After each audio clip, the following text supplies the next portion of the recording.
Welcome back to the GSL Up and Down matches. I am Wolf, with me is Caldor, and our group is pretty flexible right now as to who can get out. It's a pretty tight group. As we mentioned earlier, oh, there they are. The standings great. We have seeded Zenyo MC with 2 wins and 1 loss, and Virus, Tree, and Hack. Every single Terran player today is down with 2 losses and only 1 win. The next 3 games will be, I think, the most important ones. This game, well, some of these players will fall out of the group right now. Yeah, I don't know who. I mean, I think Tree and Hack are. Look at the way that they got here is they're going from A to up and downs, whereas the Code S players who fell into A and then got back to the up and downs. You know what? I kind of looked at the next few matchups that we have. The next games are going to be Hack MC, Virus, Zenyo, and Seed Tree. It is a possibility that after the next 3 games, everyone will be tied at 2-2. That could happen. that is actually possible, guys. That's happened before, in fact, in a group, and I don't remember whose group it was. We didn't have tiebreakers, though, because it was tied before the final 3 matches, then those set everything back to normal. That would be so interesting. MC just called me stupid in chat. What? He did, man. I don't know why. What did you say? Legend said that I'm good at Korean, and then MC just said, Wolf's stupid. I don't know why. I'm like, alright, MC, like, I haven't said the best comments about your play in the past, but I'm starting to like you, man. I don't know. Well, if you want me to punch him, I'll do it. Nah, it's fine. Okay. I just want to judge his play right now. Let's do it here at the GSL Up and Down matches with Caldor and Wolf. We have a Protoss versus Terran at the bottom of Metropolis. In the orange, guess who? It's a StarTale player. We have StarTale Hack. Hack is one of the players who is down 2 games, and he is up against the self-proclaimed boss toss, starting for SK Gaming to the top of the map in teal. It is SKMC. Well, Caldor, while we were on our 5-minute break, my monitor got a dead pixel. Dead pixels drive me crazy.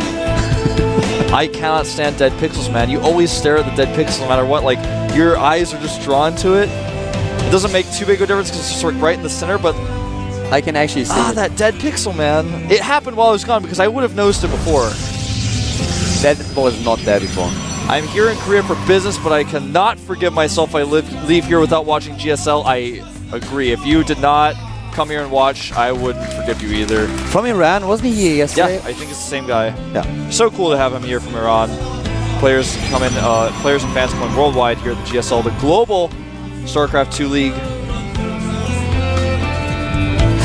It's actually really nice to see how many people come to the GSL studios as soon as they are in Korea for whatever reason. It's really nice to see, and you meet so many people. It's really amazing. I love it. Yeah, me too. Right now in the game, we have, well, once again, just to point this out, if MC is going to win this match, then he is a 3-1 in the group. This will not guarantee him a seat in Code S, but it will be... It puts him the furthest ahead so far. It puts him into a really great position. It would also mean that Hack basically has no way of advancing. If you're 1-3 in your group, it is kind of impossible. You have to hope for some crazy scenario in order to have a tie situation, a really weird one. So basically, you are out. Yeah, it's true. Double barracks going up for Hack in his main base, actually. He's going for 3 gates, for 3 barracks here. He's hidden what he's doing from MC, so MC is going to have to play in the dark here for a little bit. That is something that I did not expect at all. Hack here with a very aggressive build, while MC is probably going for the 1 gateway into expand. He's even going to make a bunker on the low ground to hide this. I love this. This is actually something that I really like. As soon as you start to be a little bit complacent, sit back. Just you must be going 1 racks expand. Every Terran's doing this. Exactly, and you try to fake it. You show him exactly the amount of Marines that would be there. Cutting units to make a Nexus, in fact. And this is okay. So he decides to make a sentry. He will likely just make a bunch of Marines, salvage this bunker, pull SCVs, and try to kill MC. This is going to be an all-in. The problem that I see with this is that as soon as MC spots this, he's going to sack his expansion. He knows that he cannot save his expo, but with the sentries that he has, he can just walk on top of the ramp and can just start to just force field the ramp and then try to get enough units in order to keep the Terran player low. Will he see it coming, though? That's the question, as well as, is he going to go Robo to try to figure out exactly what his opponent's doing, because that's going to hurt him as well. Making that Robo is a lot of gas, and he will not have the appropriate units to hold a push like this. He needs gateways now. How many SCVs is he going to pull? Is he going to pull any at all? Like, he's not doing it just yet. He's moving out. Oh, look at this. He pushes the Stark away. This is really smart. I agree with what Hack's doing here. He's completely hiding this right now. He's playing this very, very well. Oh, my God. The third base going down for MC, but he will spot these units coming. How fast will he cancel that Nexus? Wow. He spots the units, and oh my God, he's going for double expansion. And he's not canceling it. And Command Center going down for Hack here, though. He is not going to go all in with this, but even so, this is a really big pressure move. Even with this many sentries here, it's going to be very difficult for MC to hold. On the other hand, do you scout the third base? Do you really scout there? No, he's not going to scout that. This is tricky, guys. He's going in, and well, this Nexus. He needs to be microing his Marines away from that ramp. Yes, that's a bit of a misstep here. He's just rallied them. And from here... Is he scouting? Is he sending them? Oh, it has been cancelled anyway. It's been cancelled. But he would have scouted it. Nice micro by both players here.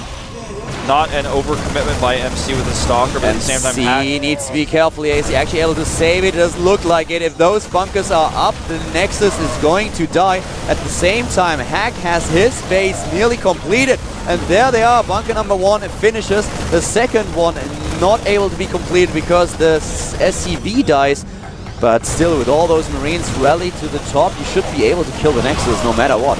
And there's another SCV not able to finish the bunker though. By the way, 3 kills on the sentry on the high ground. Hack basically giving 3 Marines away for free on the rally, plus a ton of damage. That's something that he really could have done better here, but MC now is stuck on 1 base with 5 gates, and another base going up for Hack. Yeah, Hack is now going for the 3rd base. The Marines up here, they are going to die. They will be able to delay the expansion a little bit further, do some damage, and at the same time, Hack also has bunkers in position. He's getting another one right now. He wants to be safe against potential counterattacks. Does get the salvage off, but he's going to lose all of these Marines. Nice control by MC, even drawing these units again next to the sentries that have done so much for him here. Hack is really down in supply at this point. MC with a huge lead now. He's got 5 gateways he can pressure with. He has a forward pylon as well. Hack desperately getting these bunkers up as he knows that MC is going to be doing a big counterattack right now. If Hack holds this, he is in the best position ever to take this game. Well, but MC is not going to make a Nexus, I don't think. He's just committing to this. Yep. He's committing to this. He has 5 gates, and he will just trying to hammer Hack down right now. I don't think he's going to break through with that many bunkers. A 3rd bunker as well in the position. And Marauders. He even has SCVs pulled. Marauders. His stim is on the way already. I don't think he's going to break through here. It's going to be close, though, with this many sentries and the amount of force shields he has. He didn't use any force shields earlier. He could pull it off. Here we go. There are not a lot of Marines. And Marauders, he's going in right force now. Shields he cannot repair. And the first bunker is already dead and gone. The second one is being fired right now. The SCV is not able to get in touch with the bunkers to repair them. Now maybe able to repair one of them, but no, too many zealots. He's going to do it. He breaks through. Great force fields, and Hack does not repair. Even though he had a few places where he could have repaired, he didn't do it. And now I cannot see him winning this game. He's trying to hold the icon, trying to build another bunker, but there are way too many units for MC. 70 supply against 34. MC streaming in the main base. He's pulling all his SCVs, Hack that is, but it is too little too late as the Stalkers rip the SCVs to shreds and start focusing on the last Marines and Marauders. GG. Well, today we have seen a lot of all-ins against Protosses, but not all of them have fallen.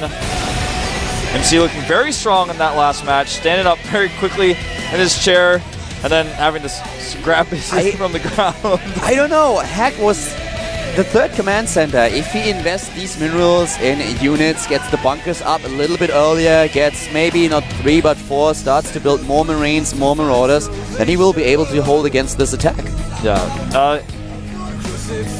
I think the force shields were the key for MC. They were great. I mean, with the way he force sealed, there was only a few places where Hack could have prepared. He still didn't do it, though. I think he gave up a little bit too soon. But either way, the hold from MC was nice. Yeah. Hack threw away so much on those sentries on the top of the ramp. And his push was just a lot weaker than it could have been. And also on this map at these positions, it's a pretty weak push. Cross positions, MC scouts it. What can you do? I mean, it was a good idea, but MC was just prepared. His counterattack was strong. He knew not to try to make a Nexus. He'd be too far behind. I liked all the decisions MC made in this game, and he was able to win it. MC is 3-1 in the group now. Hack is basically out of the competition. There is, as already mentioned earlier, the tiniest chance of some crazy draw, but that's basically not going to happen. It's an tie situation. I can't see that happening. So Hack basically out with a 1 win and 3 losses, and the next game will determine if his fellow StarTale player, if we have Virus also losing his 4th match, if he will be 1 and 3, or if he's going to get a 2-2 and forces Zenio in exactly the same amount of wins and losses. Because being 1-3 is guaranteed out, by the way. Cannot recover from that. Will not be done. I don't know what's going to happen. The next time is going to be on Daybreak. Yeah, Daybreak with the Zerg versus Terran. Zenio has looked pretty strong today. He got his first 2 wins off of an all-in and holding an all-in. His longer game, the only real macro game we've had today besides our first match with TVT, he lost on a large map. I wonder what we're going to see from Virus. Virus may be aggressive early on here. Virus is actually a player who I like that. You seen this? Virus is looking into the reflection and he's like, my hair is not correct. That could be you. That is so you. That is so you. Oh man, that's true, man. I would be doing the same thing. I'd be like, oh my god, they're seeing me on camera. I'm on camera. I know the commentators are talking about my hairstyle right now. I've heard these commentators are known about talking about that. You know, I haven't even dyed my hair that much recently. It's starting to get a little bit darker. That's why he's nervous. He doesn't care about StarCraft. He's just... He's like, have you seen Zenio's hair recently? Grandmaster Wolf is judging the appearance of the players, and he knows it. I certainly would, man. Zenio's hair is looking better today. Here we go, though, jumping into Zenio versus Virus here at the GSL up and down matches with Caldor and Wolf.